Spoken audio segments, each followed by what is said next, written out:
Welcome to the Mobile Home Park Mastery Podcast, where you will learn how to identify, evaluate, negotiate, perform due diligence on, finance, turn around, and operate mobile home parks. And now, here is your host, the fifth largest mobile home park owner in the United States, Frank Rolfe. Warning: mobile home parks may be the most valuable piece of land in any city they serve. Do you believe that? This is Frank Rolfe, the Mobile Home Park Mastery Podcast, and yes, indeed, mobile home parks just might be the most valuably zoned property in any city in America. Now, what am I talking about? How does that make any sense at all? We all know that surely land zoned for an office building, land zoned for some other use, surely has to be higher than a mobile home park. Just a bunch of trailers sitting on land. How can that be that valuable? Well, it is. And let me explain to you why often a mobile home park holds the key to some of the most valuable land in America. Let me start with an example. I owned a mobile home park once in Lake Worth, Texas. It's up northwest of Fort Worth. It was a very, very ugly property. When I bought the property, the only thing that saved it from being criticized frequently was the fact it was hidden from view to almost the entire city. There was thick jungle of green all the way around it, a thicket, trees and bushes, not really unattractive. And the entrance to the park was disguised because there was a 7-Eleven right in front of the entrance. So 99.9% of the city had no idea there was even a mobile home park located there. They either saw a 7-Eleven from the highway, or if they went down the secondary streets, all they saw was what appeared to be like a kind of a green arboretum, or perhaps even more like a green jungle. So, operating that mobile home park for years, no problem at all. One day, they decided to expand Jacksboro Highway, and they tore down the protective cover of that 7-Eleven. And suddenly, the whole city could see the mobile home park. Well, almost immediately, I received a call from the city, from the zoning department, and they said, your mobile home park has to go. We are working on getting some very, very important big box retail stores to locate on Jacksboro Highway, and you're not helping much. People are coming in. Our Chamber of Commerce is driving people around, telling them how great the city of Lake Worth is becoming. And then here's this hideous mobile home park right there on the highway, and you're just killing us by being there. Well, I said, what do you want me to do about it? It's a mobile home park. It's all about affordable housing. Yes, they're older trailers. They're not really in bad repair, but yeah, they don't look like McMansions. But what's the option? Well, the city says, here's the deal. We'll give you any zoning you want to get out of town.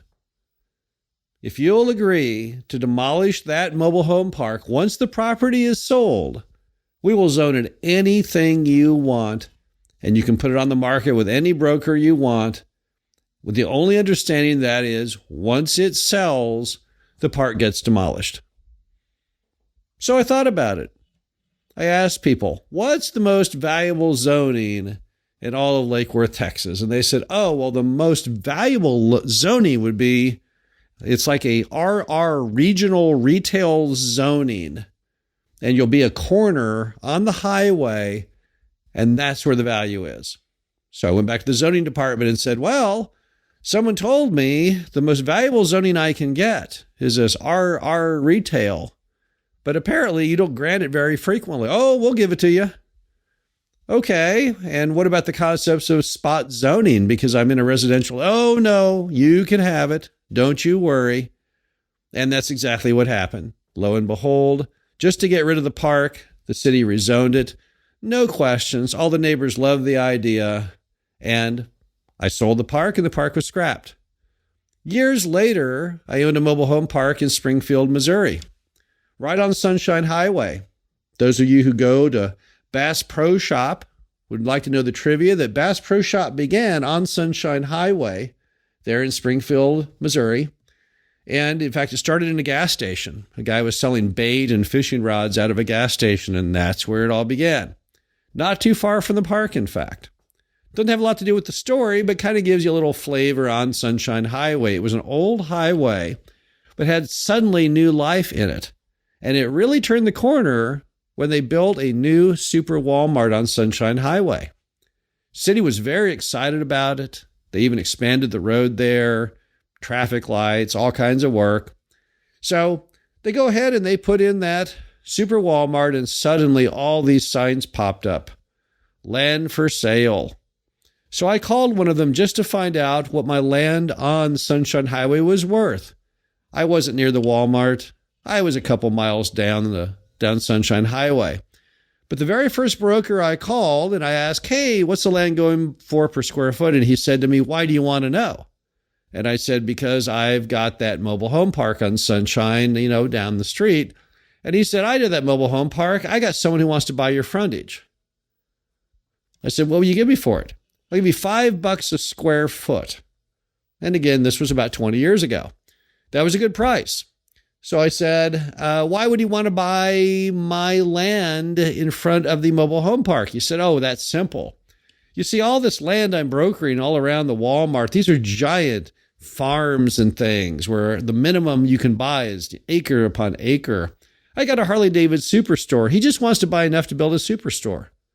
And the way it works in Springfield, the front 400 foot of depth of the land is automatically zoned commercial. We don't even have to get rezoning. So all we have to do is just change the property, replat it, and subdivide it, and we're good to go. So that sounds easy enough. I called the zoning department. Is this true? They said, yeah, you already zoned commercial to 400 foot depth. So your whole frontage on Sunshine times 400 deep, that's your land. Don't have to do any rezoning. You're good to go. Yeah, we'll subdivide you. No biggie. So we did the deal and sold the land off to Harley-Davidson. So I thought that's pretty neat. And we took the mobile homes that were on the front. Most people didn't want to be on the front. You had all the road noise from Sunshine Highway. But we still had some occupied lots up there, but we had just enough vacant lots to move them all into the back. So that's the end of the movie. The park is now full, sold off the front. And the broker calls me and says, well, now that I got that done for you, let's get on to the big ticket item. And I said, I don't have any other land available. That's it. No, yeah, you do. You have your mobile home park. Now, wait a minute. That mobile home park is 100% full. And the guy said, yeah, but I can get you way more for the land at the back than I did at the front. That makes no sense. I know enough about land to know that the land at the front's always more valuable than the land at the back. Commercial use is always more valuable than residential. But he said, no, you're not thinking of it clearly. See, I've got this customer who builds very high density apartments, multi-story apartments. They've been trying to build them in Springfield for years now, but they always get denied. But your land holds the key because the citizens of Springfield want to get rid of your park so bad, they'll give you any zoning you want just to get rid of you. Well, it harkened back to what I learned earlier in Lake Worth. So I thought, you know what? This just might work. So we forged a contract subject to zoning. They put up a whole bunch of earnest money. And if I got the zoning, they had to go ahead and close. And as far as the residents in the park, they had to deal with them. I was not there. I was just going to leave the building with my proceeds from the sale. So we went to the rezoning. Now, they had notified all the residents within, 400 or 500 feet of the mobile home park that there was going to rezoning to put in this high-density apartments. Now, bear in mind, these people had showed up in droves earlier to shoot this concept down. And here we are trying it again. Seems like utter madness. All these homeowners descended on the zoning meeting. It was packed. It was standing room only. I had no idea what would happen. So, first off, the land developer went up there with his architect and talked about what they wanted to build and all that. And then the city council said, is there anyone else in the room who'd like to talk about this project? Well, of course, there were hundreds of people. So the first one went up and said, yes, I represent the homeowners on the east side of the property. And even though they absolutely hate this concept, they like it better than the mobile home parks, and we're fine with it. And that happened over and over and over. In fact, not one single person was there to talk against the development. All they wanted to talk about was how great it would be to get the mobile home park removed. Lo and behold, they voted it in. That was the end. Transferred the title over to the developer. That was it. So what were my lessons learned from those two encounters? Well, mobile home parks hold a magical key because most cities hate them with such a red-hot desire to get rid of them. They will grant virtually any zoning anyone wants just to get that park destroyed. And when you overlay that on the simple fact that in America today, there are alternative uses for land that are sometimes very valuable, I can therefore say that perhaps the only person in the room who can get those zonings that get shot down over and over are the mobile home park owners. So simply the concept of trading the mobile home park for another use, regardless of what that use is, maybe all you need to get over the top. I had a developer call me who'd figured this out in South Carolina. This guy called me. He was a big home builder. He found me on the internet, found my phone number as many people do, called me up and said, I got a weird question for you. I'm trying to build a giant development, and there's some pushback from neighbors because I won't be going with as big lots as they have, so I must be higher density. And I was kind of thinking of including in my package to the city, I just buy up this really nasty 30-space trailer park that's contiguous to where I want to develop and just dangle that as bait. Approve me, I'll tear the park down. I said, yeah, well, you figured it out. Absolutely correct. You buy that little nasty beat up trailer park, and I bet if you go to them to rezone your giant tract to single family at higher density than the neighboring homeowners would like, they'll still vote you in because they get that terrible old dirt road trailer park demolished. And guess what happened? That's exactly what happened.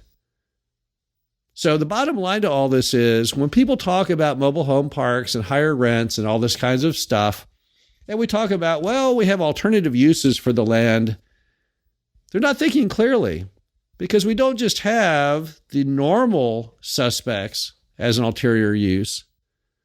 We've got anything that we want because to get rid of us, cities will literally grant virtually any zoning at all. You could convert a mobile home park probably into a high-rise office building next to a subdivision simply because they want to get that trailer park torn down. That's why people should not take lightly when people talk about harassment of mobile home park owners, the simple fact that if we really want to develop, boy, could we ever.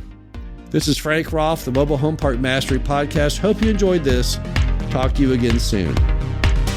Thank you for listening to the Mobile Home Park Mastery Podcast.